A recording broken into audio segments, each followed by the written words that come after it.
Well, hi guys, Coach Jerry here at The Protocol, and welcome to Coach's Corner. Today, we're going to be talking about the clean. The kettlebell clean, in my opinion, is one of the hardest exercises that we teach in our system. And most people think that's kind of weird when I say that, because it's like, what's so hard about going from point A to point B? Like, the Turkish get-up has a lot more moving parts. But the reason I think the kettlebell clean is so challenging is because I see that people doing them and they bonk themselves a bunch of weird ways and whatnot, and they don't really know how to fix it, and they're still technically doing cleans. So it is my hope with this video that I help clean up some of your clean form, and I've got a few cues. So there's a total of 6 things that we're going to be talking about today. 3 of them are the most common mistakes and how to fix them, and then the other 3 are just some of my favorite cues. So let's go ahead and get started. The first biggest mistake that I see in the kettlebell clean is that there is not enough backswing. If you are watching a kettlebell clean from the side view and the camera were to be cut off at my hips, you should not be able to tell what exercise that I'm doing if you can only see me from the hips down. So here's what I mean by that. A swing and a clean should look exactly the same in the backswing.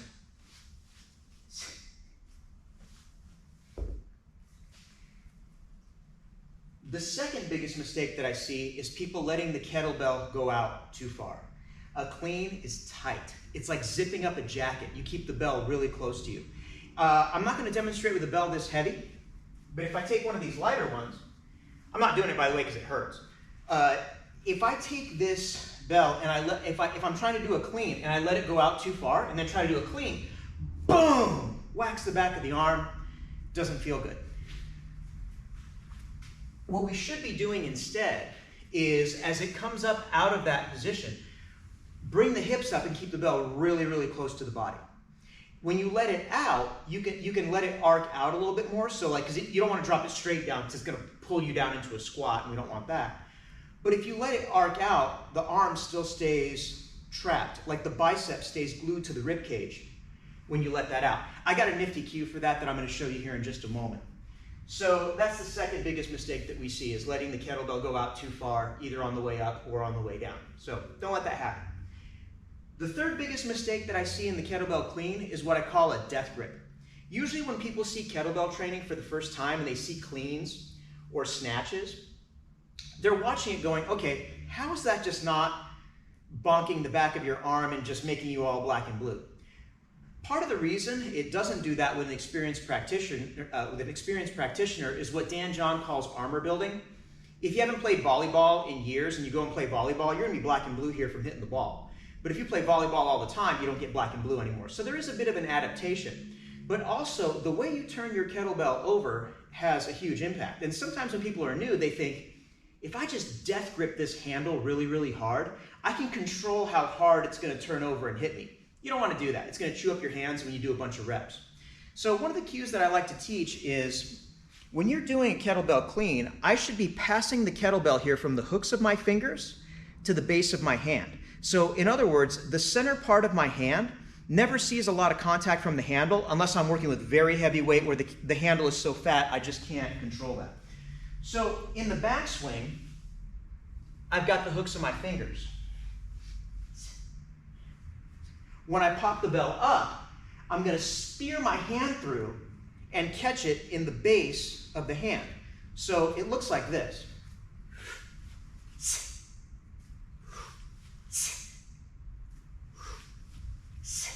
That kettlebell handle is not making any contact with the center of my hand.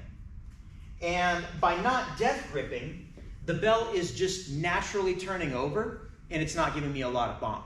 So those are the 3 biggest errors that we see. Now let's talk a little bit more about how to correct those. One of the things that I noticed, and this corrects the vast majority of the problems that I see with the kettlebell clean. When people catch the bell in the rack position, they're soft. So if I just kind of become a limp noodle here and pull this bell up, you're going to see what the bell does to me when it arrives in that rack position. Like you can almost see it's jarring my entire body. There's a simple fix for that, It's one of my own variations of the plank. One of my mentors has eloquently called this Trubman plank, but I assure you I did not make it up. If you go into a traditional plank position, elbow and toe plank,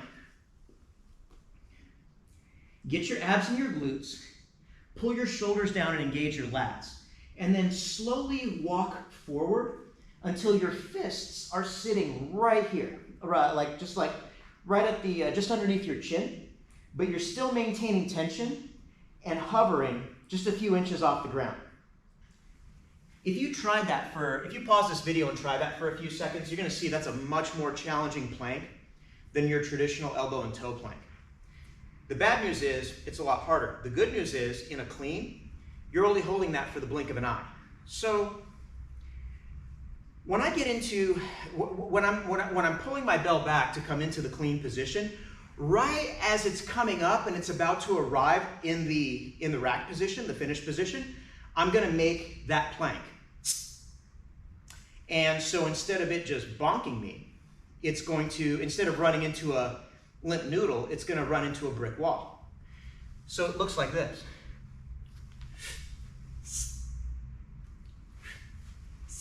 No bonk, no slap, no jarring.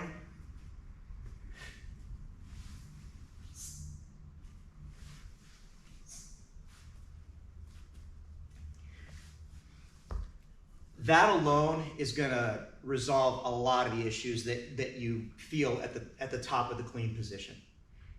The next cue that we're going to go through helps correct a little bit of that kettlebell coming out too far in front of you. We call this the paper clean. So what I have here is just a laminated sheet of paper, just one of the things we have here sitting on the desk. I'm going to trap this underneath my armpit.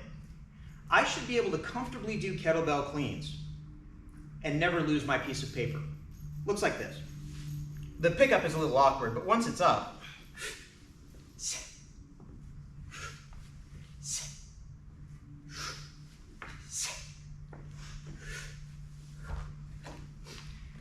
that helps you practice the cue of keeping your bicep glued to your ribcage.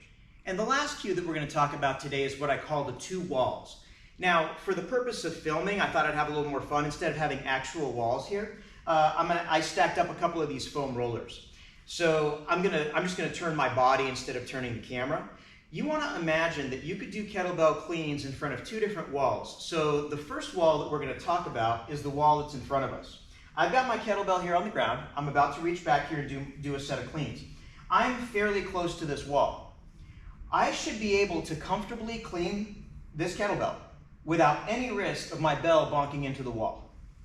It looks like this.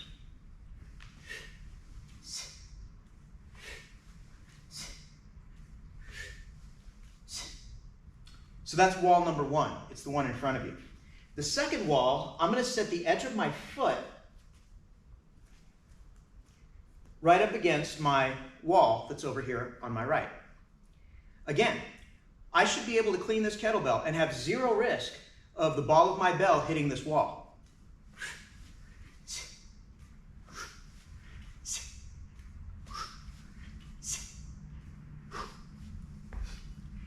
The mistake that we see in the front, again, is just another cue of correcting the kettlebell going out too far in front of you. The one on the side, and this one's important as well, a lot of times we start to suffer from what Dan John calls MAPS.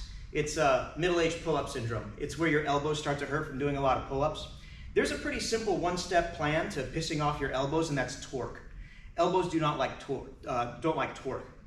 So when you hold a kettlebell, you'll notice the majority of the weight of the kettlebell is in the ball of the bell. It's not in the handle.